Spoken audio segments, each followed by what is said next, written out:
At RE/MAX Alliance, we know the market. Welcome to August's Market Update.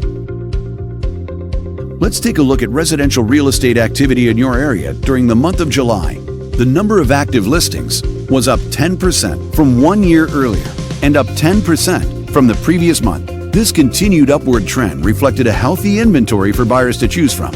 As you can see, the median listing price for the month was just over $850,000.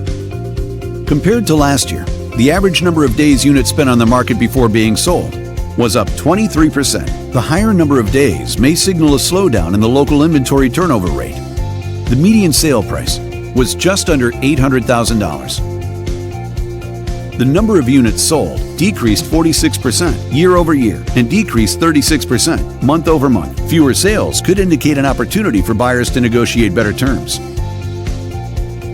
This video is brought to you in cooperation with our partner,